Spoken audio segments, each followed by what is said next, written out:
Abercrombie and Finch has a new campaign with some, I don't know if they're both identify as non-binary, but maybe one is transgender and the other is non-binary. But these two activists were on Dr. Phil and with Matt Walsh, and they actually said they felt set up, which they weren't set up, and complained about the emotional harm done by the show after Matt Walsh was on it. But I would play this clip for Matt Walsh back when he was on Dr. Phil, and then I will play the campaign. Out to other members of the panel, actually, because just like the 4-year-old can't answer what is a girl, well, this is one of the problems with this left-wing gender ideology, is that no one who espouses it can even tell you what these words mean. Like, what is a woman? Well, can you tell me what a woman is? No, I can't. Because it's not for me to say. Womanhood looks different for everybody. What do you define a woman as? An adult human female. And what does a female mean? Well, that's how do you define a female? someone with female reproductive organs. Okay. Someone who's, here's the thing, when you're female, it goes right down to your bones, your DNA. So that's why if someone dies, we could dig up their bones 100 years from now. We have no idea what they believed in their head, but we can tell what sex they were because it's ingrained in every fiber of their being. Interesting. So I'm trying to understand. Your definition is that a woman is someone who is female, you said, right? Correct, is a biological female. So what happens if we have maybe someone who is female, identifies as a woman, right? Cisgender woman, right? As you just explained, maybe doesn't have the ability to reproduce. Maybe doesn't have those organs that you're talking about that are reproductive organs. I have answered the question. You stood up here and said trans women are women. Yes. Tell me what you mean. What is a woman? I didn't mean to or think I was going to interject commentary, but Matt's going to continue to challenge him on his definition of what was a woman. I just want to say I really do find it grotesque when people will use situations with women like, oh, well, what if they can't reproduce or they can't have kids or they had to have a hysterectomy because of some kind of thing, or they like it is a normal function for women to be able to reproduce and have children, etc. You should not be able to make rules on exception. If I went into some kind of early menopause or something and I wasn't having my period anymore, that would be a red flag to me. I have to go to a doctor and I'd be very concerned. I'd be very concerned because something would be wrong because I am a woman. So to try to use things that could be some kind of medical issues or some kind of deformity, things that women can be very insecure about, as some kind of cultural, to beat these people to be like, no, you're not actually, you're excluding these people. Therefore, I'm a woman because you should be excluding these folks. It's really grotesque. It's really, really grotesque. It's really silly. If I asked you how many fingers do people have, you'd likely say 10. And I could say that's not true because out of 7 kids, this is legit, only me and my brother, and there's only one boy, so only me and my brother have 10 fingers out of 7 kids. It's a genetic defect on my mother's side of the family, and you're probably like, what the heck? They didn't have any bone on them, but I do have like second cousins at least that have bones in their fingers, and their extra fingers. So when they were babies, they just tied a rubber band around their hand or cut them off, and that was that. And so they just have these little nubbins.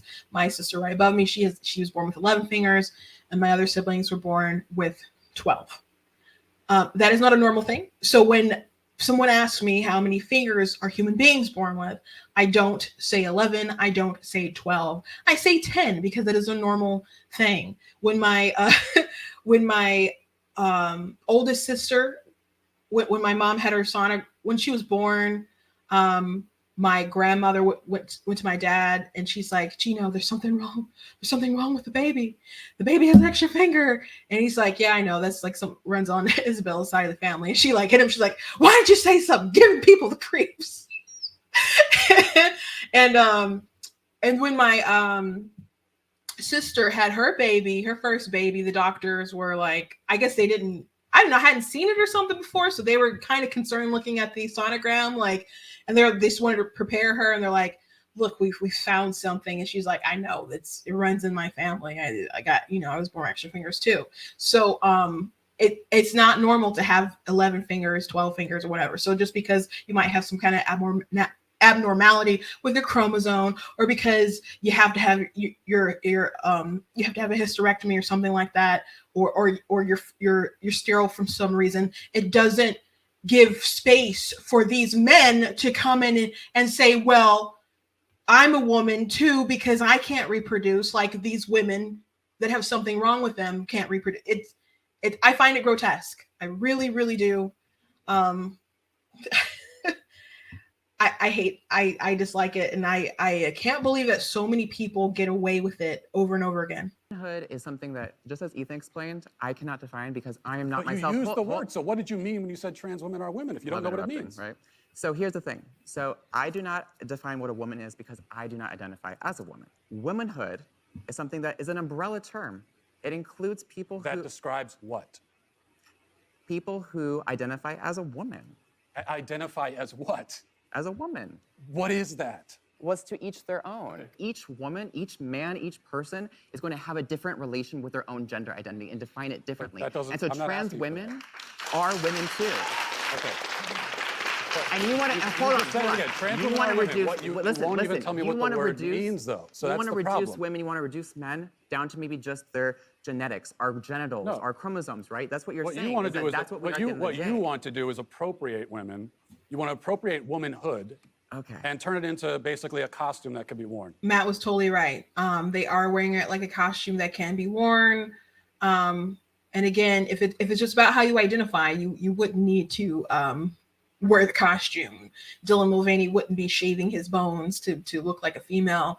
Which, by the way, if you've always been female, why I don't know, start wearing pink dresses, or why start talking in a very high voice, and why do all that if you were just as much as a woman when I don't know, you went to clubs and sang in your underwear and hitchhiked with booze as a teenager during Pride or whatever it was. So if you were just as much a woman and then always a woman, the why is there a sudden change in your behaviors and your dress when you come to this revelation that you are a woman? If you were just as much as a woman before. Because Matt Walsh was right that these people are appropriating womanhood as a costume. And by the way, not all women wear pink, and not all women like to wear dresses. And like I worked with someone who hated wearing dresses.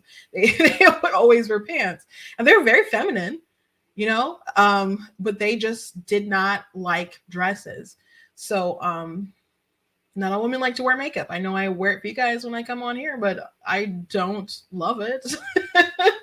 Although the red lipstick is kind of my signature now. I definitely got red lipstick for Christmas.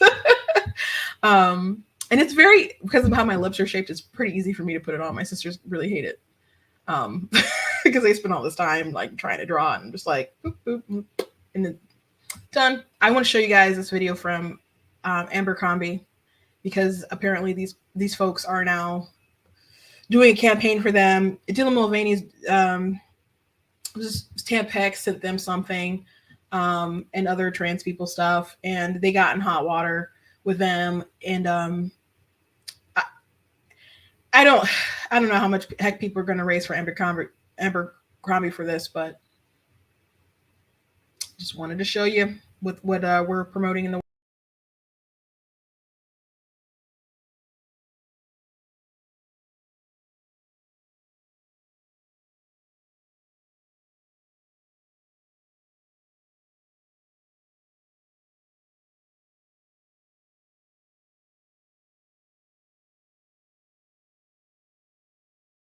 that's their Pride collection. So by the way, if they're like together, I know they're together. That's implication from the ad or whatever.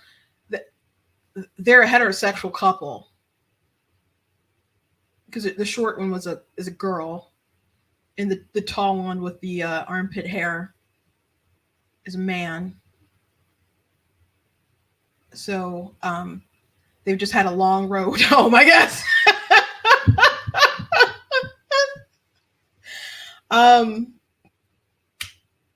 Gosh, it's so weird. It's so weird. It's so weird that that's how fast our culture has changed, our world has changed, and what people are really pushing. And if that's not the world you want, you better push back. You better push back. One more thing for the road. We'll convert your children. Happens bit by bit, quietly and subtly, and you will barely notice it. Yeah, just want to leave you with that little horrifying nugget. That was from a gay man's choir like two years ago, maybe, singing "We'll convert your children. We're coming for your children." That was literally the song. The song. They claimed it was a joke after outrage. It wasn't a joke. Anyway, thank you guys so much for joining me today.